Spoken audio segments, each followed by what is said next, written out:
मेरा नाम दीपक है और मैं आज आपको जो घटना बताने जा रहा हूँ वो मेरे साथ पिछली होली में घटी एक खौफनाक घटना है। अब इस घटना को पूरे 1 साल हो चुके हैं, पर मैं अभी भी जब इस घटना को याद करता हूँ या सोचता हूँ उसके बारे में तो मेरे रोंगटे खड़े हो जाते हैं। पिछली होली में मेरी उम्र 20 वर्ष की थी। उस दिन मैं अपने 4-5 दोस्तों के साथ सुबह 9 बजे से ही होली खेलने के लिए निकल गया था, क्योंकि मुझे और मेरे दोस्तों को होली बहुत पसंद है। इसलिए हम सारे दोस्त उस दिन सुबह 9 बजे से ही होली खेलने के लिए निकल गए थे। और हमारा उस दिन ये भी प्लान था कि होली के दिन कोई भी ऐसा इंसान नहीं बचना चाहिए जिसको रंग ना लगा हो। और कुछ हमने ऐसा ही किया। हमने अपने मोहल्ले के जब सबको रंग लगा दिया तब हमने सोचा कि अब दूसरे मोहल्ले में जाकर सबको रंग लगाते हैं। फिर उसके बाद हम सब तुरंत अपनी बाइक में बैठे और तुरंत दूसरे मोहल्ले में पहुंच गए। वहां पहुंचकर सबसे पहले हमने उस मोहल्ले में रह रहे अपने दोस्तों को ढूंढा। फिर उसके बाद उन सबके साथ निकल गए उनके पूरे मोहल्ले को रंग लगाने। रंग लगाते लगाते जब हम मोहल्ले के एकदम आखिरी में पहुंचे तो हमने देखा कि उस तरफ तो एक अलग ही होली चल रही थी। यानी उस तरफ के लड़के एक दूसरे के कपड़े फाड़ रहे थे। पता नहीं उस समय में मेरे सारे दोस्तों को भी क्या हो गया था कि वो सब भी उन सबके साथ मिलकर एक दूसरे के कपड़े फाड़ने लगे।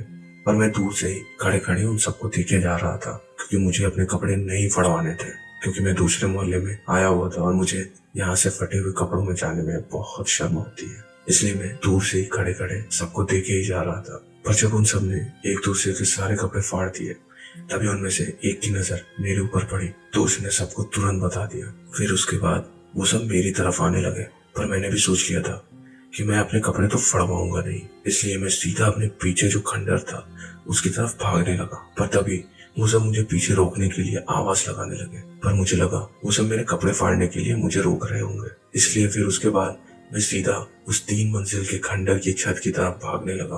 और जब मैं उस खंडर की छत पर पहुंचा तो मैंने देखा उस खंडर की छत की दूसरी ओर कोई सफेद कपड़े पहने बैठा हुआ था।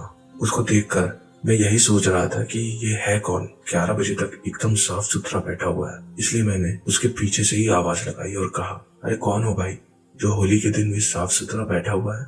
मेरे इतने जोर से बोलने के बाद भी जब वो पीछे नहीं मुड़ा तो मुझे काफी अजीब लगा। पर मैं भी होली की कसम खाकर आया हुआ था, आज तो सबको रंग लगाना ही है। पर मेरे पास उस समय रंग खत्म हो गए थे।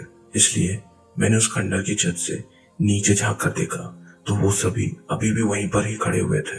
फिर उसके बाद मैंने जैसे आगे की तरफ फिर से देखा तो वो जो लड़का छत पर दूसरी तरफ बैठा हुआ था वो अब सीढ़ियों के पास खड़ा हुआ था, पर उसका मुंह अभी भी दूसरी तरफ ही था। इसलिए मैंने उसे एक बार फिर से आवाज लगाई, ओ भाई जरा सुन तो। मेरे इतना बोलने के बाद इस बार वो जैसे ही पीछे मुड़ा तो मैंने देखा वो तो सूरज था। फिर उसके बाद मैंने उससे कहा, हाँ भाई कहाँ आज तो छुपा बैठा है, जरा इधर तो आ। मेरे इतना बोलने के बाद सूरज मेरी तरफ आ ही रहा था। तभी मैंने तुरंत छत के नीचे की तरफ देखा और जोर जोर से आवाज लगाई और कहा, ओए जल्दी ऊपर आ जाओ, सूरज छोटू ऊपर ही है और उसने भी रंग नहीं लगाया है। मैंने सूरज को छोटू इसलिए कहा था क्योंकि सभी उसे छोटू बोला करते थे। पर मेरा इतना कहते ही जैसे उन सबके होश ही उड़ गए थे। पर तभी नीचे से ही एक लड़के ने कहा, दीपक तू तुरंत वहां से भाग। मैंने जैसे ही ये सुना तो मुझे बड़ा ही अजीब लगा, पर मैंने फिर कहा, अरे क्या हुआ। फिर नीचे से उस लड़के ने कहा, अबे सूरज छोटू तो 1 महीने पहले ही मर चुका है। मैंने जैसे ही उसके मुंह से इतना सुना तो जैसे मेरा खून जम सा गया हो।